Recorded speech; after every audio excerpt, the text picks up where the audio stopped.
Hi everyone, welcome back to R&R Sugarloaf Farm. Today's video we are cleaning out our barn and we're also disbudding Ginger's does. We're going to take you along for how we started cleaning out the barn. I don't think I got the finished project in the footage, but we'll do an update video on it. And then as far as Ginger's does, the disbudding went really good.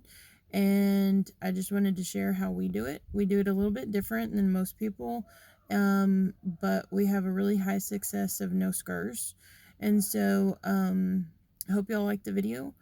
Please hit that like, subscribe, and hit the notification bell if you haven't already so you get alerted whenever we release our videos.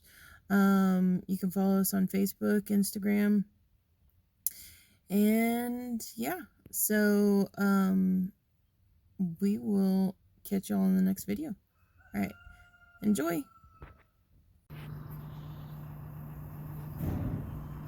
Here is our lovely mound that we have gathered up in the entire barn.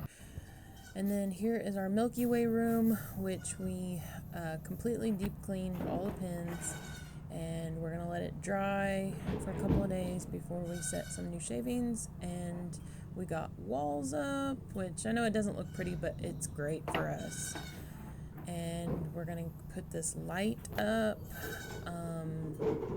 and yeah, so it's actually coming together. So we can replace these little twinkle lights because they don't work.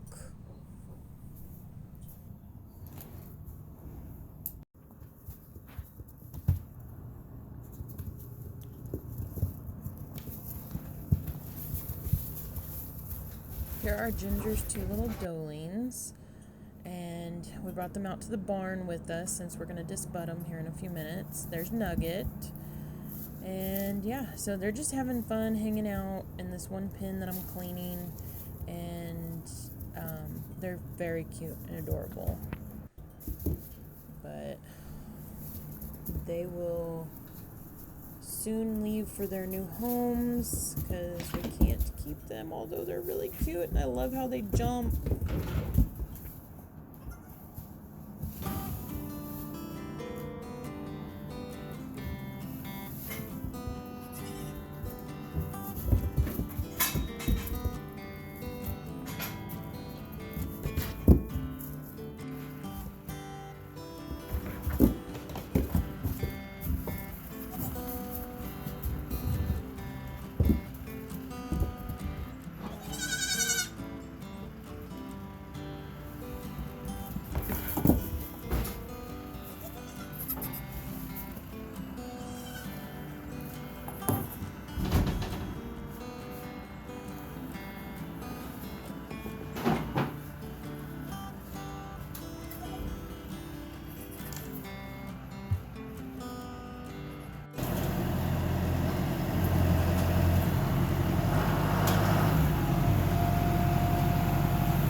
Here we have our disbudding box, and we're putting one of these doe kids in here.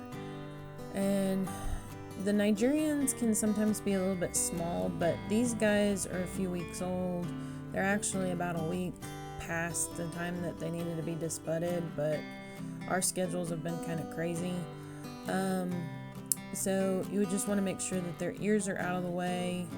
And here are our Reinhardt X30 irons. We have a 1/2 inch here that I'm displaying on the size. You want to make sure that they get really hot. And then I have the 3/8 inch, it's the Nigerian tip. And then I'm going to go in the middle. I'm going to use the 1/2 inch first, and then use the 3/8 inch, just like that. And then I'm going to come back and make like a little X. And and that is how I was taught, but it's also been really good to have and to do on the kids, and it gives us less chance of scurs. Now here I'm using the 1/2 inch, and I'll just go in. I typically don't shave the hair, and so I'll go in, I'll just kind of do a little spot to see where the horn base is, and then I'll go back about 10 seconds on each side. And sometimes, usually whenever they're younger than this, the horn, the little tip of it will just pop off. These didn't right away because they're a little bit older. And then I'm going back with the 3/8 inch right in the middle. Again, about less than 10 seconds on each side. And on here, it didn't quite pop off. Again, that has to do with age. But here, I'm just going back in, just brief seconds to get that little horn bud off. And then there it goes. And then I'm coming back, and I'm gonna make my X with my 3/8 inch tip, and then I will follow up, make sure that I have a gold ring. Most of the time I do. Sometimes I have to use that 1/2 inch just to go back for just a second, and then I'll spray it with Aloe Shield as a liquid bandage. And that's pretty much it. Sometimes the kids will scratch at those little scabs and they might break open, and you can just, clean that up afterwards.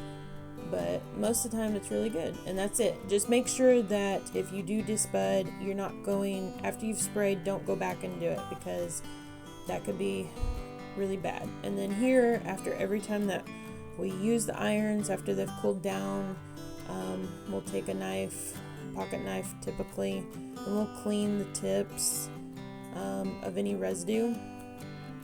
We'll clean the outside, we'll clean the rim, and we'll clean the inside. And that's what Robert's doing here.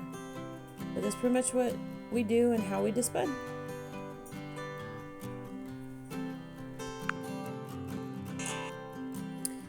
So that was the Aloe Shield, which you can get that in any of the farm stores. And then here's our disbudding box that we typically use. And then here's another one that we had made, but it's too big for the baby goats. So it's kind of a backup, but it just sits still. It just sits to the side. And then here's pliers. It's always nice to have. Okay guys, so I was looking back through my footage, and I guess I totally missed on having the finished project, so now it's kind of halfway there, because we did finish it, but then we've also been deep cleaning every week. So, okay, so we got all of the manure out, and then this right here is just what we've been deep cleaning from this kid pen over here, but it has changed a lot. And then so the flies have been coming out. They've been coming over here where we feed bottles. And then also there's not a whole lot of airflow because our weather can't make up its mind if it's going to be winter or summer. So we have like these 40-degree nights and like 80-degree days that are really humid. So, but anyway, just thought I'd touch base on that. And then I'll show y'all in the Milky Way room. So we had gotten it all taken care of, but we have a kid pen, a doe pen, and another doe pen. So, I mean, honestly, it's not that bad. The majority of it all went bye-bye. Hope y'all liked the video. We'll catch y'all next time.